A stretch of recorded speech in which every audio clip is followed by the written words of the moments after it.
Welcome all, this is Kev the Movie Dealer here, and today I want to talk about the Deadpool franchise.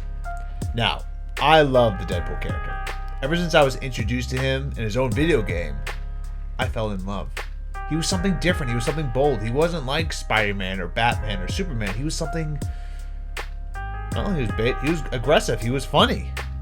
And when they announced the first Deadpool film with Ryan Reynolds, I couldn't wait. Then the film released and it exceeded my expectations. I couldn't believe some of the stuff they were getting away with. All the references, jokes, and sex you could ask for. And Wade was a character you not only realized was a complete badass right away, but he was a character you connected with and cared where his journey went. And how they were able to jump from past to present so effortlessly. And the supporting characters that brought more out of Wade and the story itself. It was wonderful. I believe Deadpool is easily one of the top 10 best comic book films. Which is why I wanted to make this video about the sequels. I believe the Deadpool sequels are highly overrated. If you love these sequels or even enjoy them, that's great. I'm actually very jealous of you. I wish I could love every big blockbuster film that came out. I really do. Now, don't get me wrong. The films, they have their moments. You know, good action, humor, and honestly, great acting from Ryan Reynolds. And Wade is still a character that I'm fully invested in. However, his sequels, just to me, lacked that flavor and rewatchability the first one had. And yet, everyone praises them. Rotten Tomatoes, IMDb, and mostly from fans. And I personally never understood why that is. So let's talk about these two films. Deadpool 2 came out 2 years after the first, which was nice. We, the audience, get right back with these characters. And we were going to be introduced to Cable and Domino, two massive X-Men characters. And what we got, really, was just another generic anti-hero with a little kid having an adventure. Which, let's be honest, we've gotten a little too many of these type of stories, especially in the comic book genre. Hell, even the X-Men franchise already did it. Plus, it also had a little Terminator and Looper ripoff storyline that wasn't all that interesting or unique. And quite a few times, they reuse the same jokes from the first films, which is never really a good thing to do, in my opinion. And in terms of this child character, Russell, you really don't get invested in him, and his motivation and feelings change on a dime. The story just never felt unique or special, and the overall direction just never grabbed my attention.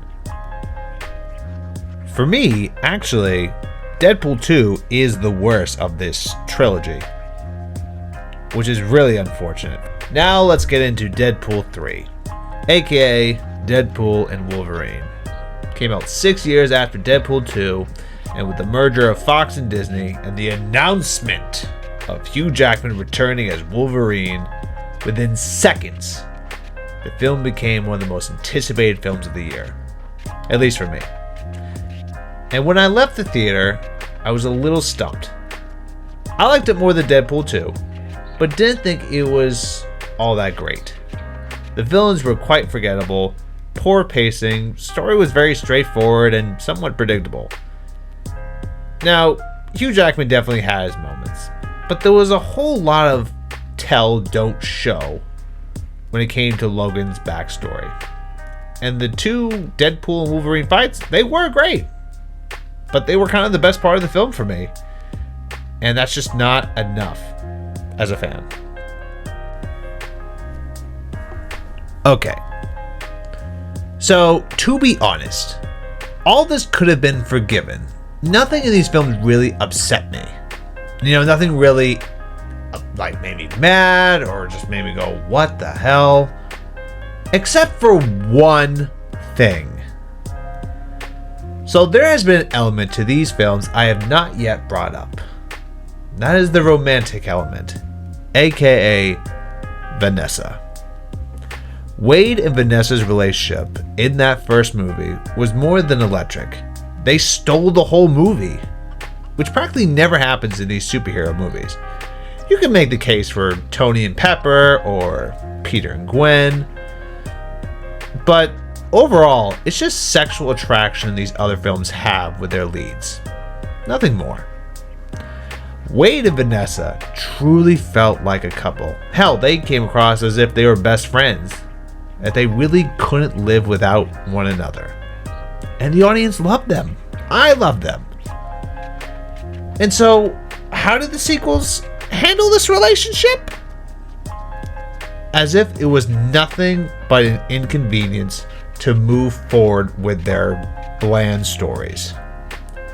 Vanessa dies in the first 10 minutes of Deadpool 2, comes back in the after credit scene, and then they break up off screen in the third film. I can't even begin to discuss the poor direction with this relationship. There is no way that they felt the fans were going to be happy with this direction that they were taking with Vanessa.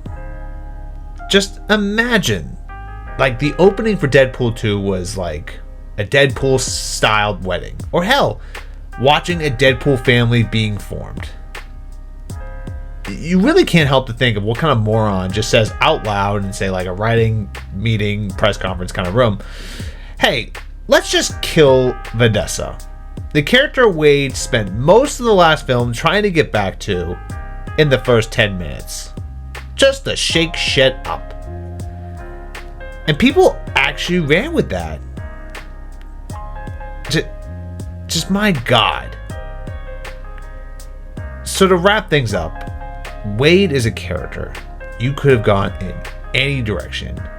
And what we got was very by the numbers stories, poor character direction, and for me, the first Deadpool film is the only one that's worth rewatching. And that's an incredibly disappointing statement to make.